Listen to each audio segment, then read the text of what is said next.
alerts on any traffic delays. Watch the show before you head into work and then take Ann and the gang with you on your morning commute.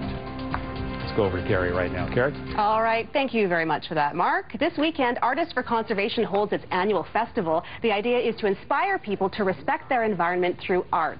AFC founder Jeffrey Whiting, and artist Guy Combs joins us in studio to talk about the event. Thank you both for joining us. Thank you for having us. So we just mentioned a little bit about the festival. What can you tell us about what to expect this weekend? Sure. Well, Artists for Conservation, it's an international group of approximately 500 artists from around the world, from 27 countries, and we're convening here. About 40 of us are convening for a major art show. It's the world's top conservation-themed art show, and we've got environmental education programming wrapped around what's a really amazing art show. And these artists are mostly artists that choose to work with nature. It's artists who focus primarily on nature and wildlife as subject matter. So they're all passionate about the environment, they're passionate about wildlife and preserving their subjects. And Guy Combs, you are one of those artists.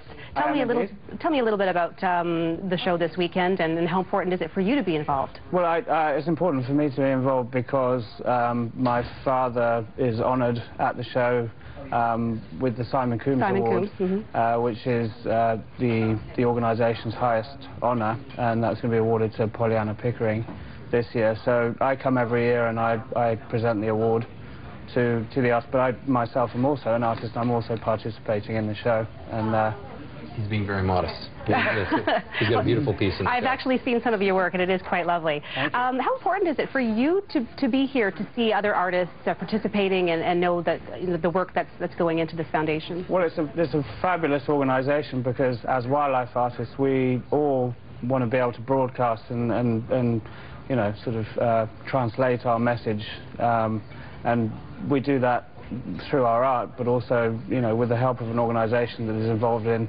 conservation, that kind of gives us more of a voice. So.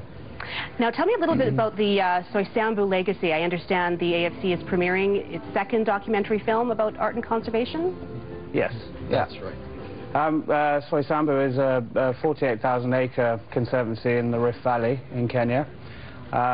It sounds like a vast area, but it's actually a very small part of a huge conservation mosaic in the Rift Valley.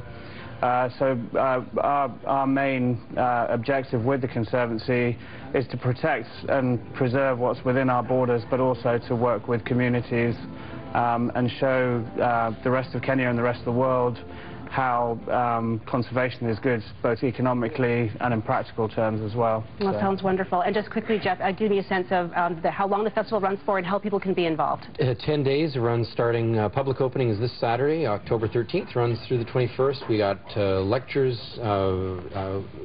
film, 5 film screenings, an amazing art show, and artists to meet, greet, and lots going on for 10 days. And the gala kicks off this Friday. I understand CTV's Colleen Christie is emceeing the event. Right. We're really pleased to have Colleen here this Friday. She'll be fabulous.